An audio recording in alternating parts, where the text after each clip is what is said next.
Inom ko muna para kumalma. Kit, ako na ang magsasorry sa lahat ng mga ginawa ni Dad. I'm sorry na nagsasuffer ang community mo dahil sa pagmamatigas niya. Alam mo, kung may power authority lang ako sa kumpanya, tulungan talaga kita. Pero, alam mo naman ako yung black sheep ng family, kaya wala akong say. Hindi, bro. Dapat nga ako mag-sorry sa'yo.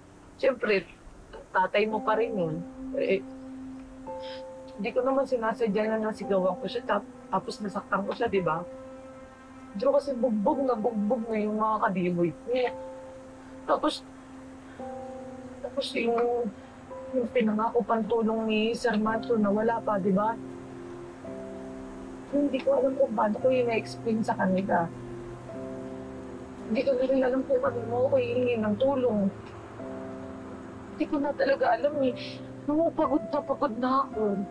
Oh, sobrang bigat na nung pinagdadaanan. Parang hindi na lang kasi natapos. Parang sunod-sunod yung pagsubok kasi.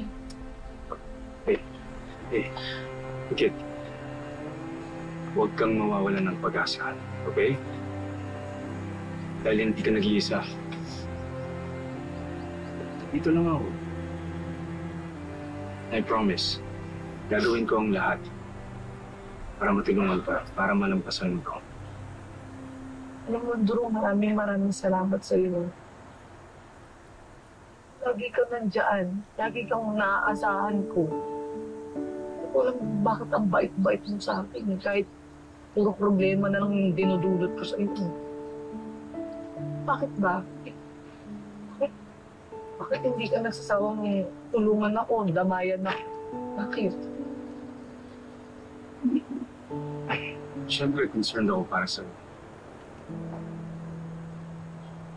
Kasi naging close na tayo sa isa't isa.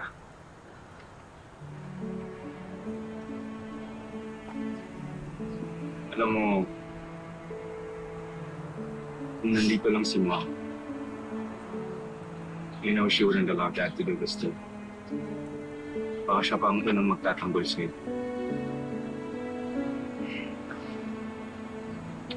Mas tutulog na si Miss May.